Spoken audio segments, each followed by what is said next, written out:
ఏమండి తాగండి.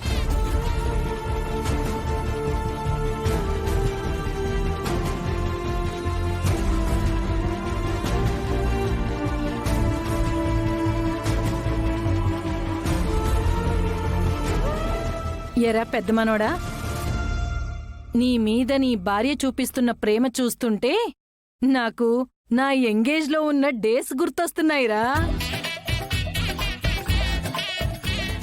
మీ తాత కూడా ఇలాగే చేస్తుండేవాడు. అన్నట్టు మీ ఇద్దరి మధ్య ఉన్న బాండింగ్ చూస్తుంటే మీది లవ్ మ్యారేజ్ లా అనిపిస్తుంది. లవ్ మ్యారేజేనా? అవునక్క, కొంచెం అటు ఇటుగా లవ్ మ్యారేజే. మా కోడలే దగ్గరుండి జరిపించింది. అర్థమైపోతుంది వీళ్ళ బాండింగ్ చూస్తుంటే. ఒరే అబ్బాయి, మీది లవ్ మ్యారేజ్ అంటున్నారంటే పెళ్లికి ముందు 1-2 సార్లు ఐ లవ్ యూ చెప్పుకొనుంటారు కదా. నేను చూడలేదు కాబట్టి, మీ పెళ్లికి రాలేదు కాబట్టి నా ముందు ఒకసారి ఆ పిల్లకి ఐ లవ్ యూ చెప్పరా.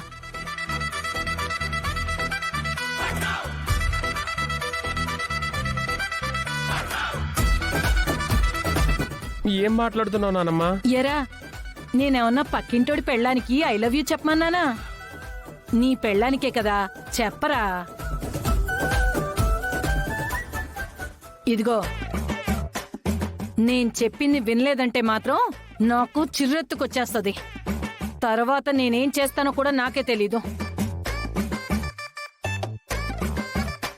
ఒరేయ్, నానమ్మంత ప్రేమగా గౌరవంగా చెప్పింది కదా, చెప్పు.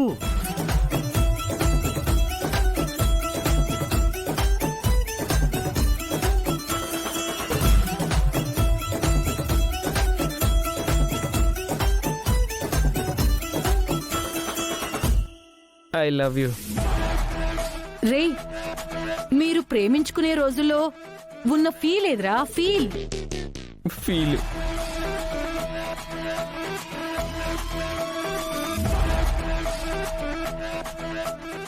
I love you.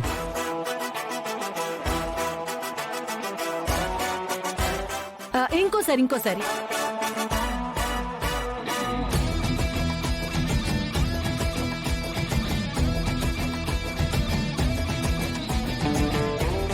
I love you.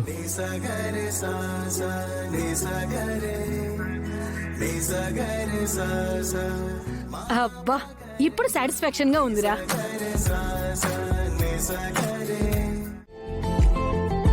ఏమండి కాఫీ? నువ్వెందుకు తీసుకొచ్చావు? నీ చేత్తో ఇస్తే నేనేం తాగనని చెప్పాను కదా. అబ్బా, మరి నిన్న నా చేత్తో పెడితే తిన్నారు, నా చేత్తో మజ్జిగిస్తే తాగారు, దాన్నేమంటారు? పరిస్థితులను బట్టి బిహేవ్ చేయడం అంటారు. అక్కడ మా పెదనాన్నమ్మ ఉంది, అందుకనే నీ చేత్తో ఇచ్చింది తాగాను, నీ చేత్తో పెడితే తిన్నాను. అంతేకాని నా మీద ప్రేమతో కాదనమాట. నీ మీద ప్రేమ అది ఎప్పుడు లేదు, రాదు కూడా. అయ్యో, ఆ షర్ట్ వేసుకుంటున్నారేంటండి? ఆ షర్ట్ వద్దు, వేరే తీసుకుని బాగుంటుంది. అయితే ఈ షర్ట్ వద్దు, వేరే ఏ షర్ట్ వేసుకున్నా పర్వాలేదు అంటావు. అవునండి, నాకు ఈ షర్ట్ నచ్చదు.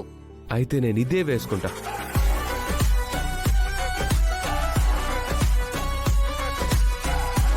ఏమండి, వద్దండి ప్లీజ్. ఇదిగోండి, నన్ను ఇలా బాధ పెడుతూ నాకిష్టం లేని పని చేశారంటే మీకే నష్టం చెప్తున్నా. మీ షర్ట్ పాడైపోతుంది, చూసుకోండి. హే, శాపనార్థాలు పెడుతున్నావా? ఇలాంటివి నేను అస్సలు లెక్క చేయను.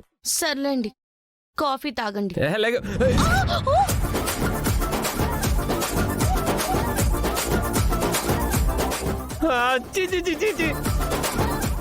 బుద్ధి లేదా? షర్ట్ మీద కాఫీ పోసావు. ఇది మరీ బాగుంది.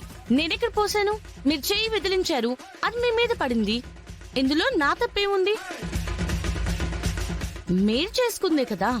ఏడుపే, అంతా నీ ఏడుపు. ఈ షర్ట్ మాత్రం వేసుకోవద్దండి, నాశనం అయిపోతుంది అన్నావు కదా. ఆ నోటితో అన్నావు లేదు, అయిపోయింది. అవునండి, నేను నోటీస్ చేయలేదు. నేనేదంటే అది అయిపోతుంది. భగవంతుడా, నేనేదనుకుంటే అది అయిపోతుంది. అలాగే మా ఆయన నన్ను అర్థం చేసుకునేలా చేయి స్వామి. మేమిద్దరం దగ్గర అయిపోవాలి, ఆ తర్వాత ఒక్కటైపోవాలి. ఆ తర్వాత అమ్మ నాన్నలం అయిపోవాలి. తొందరగా ఈ పాపను బాబును ఇచ్చే స్వామి. ఏయ్, ఏంటి ఆ కోరికలు? ఇప్పుడేంటండి, మొదటి నుంచి ఎప్పుడూ దేవుడి దగ్గర కోరుకునే కోరికలు ఇవే. ఇప్పుడు షెడ్ పాడైపోవాలంటే పాడైపోయింది కదా, అలాగే మీరు నేను ఒకటైపోయి పిల్లలు పుట్టాలంటే పుట్టేస్తారనుకుంటానండి. జోడు తీసుకుని కొడతాను. అవన్నీ నువ్వు అనుకుంటే అయిపోవే, నేను కావాలనుకుంటే అవుతాయి. అయితే కావాలని అనుకోవచ్చు కదా. నువ్వు నోరు ముయ్యొచ్చుగా.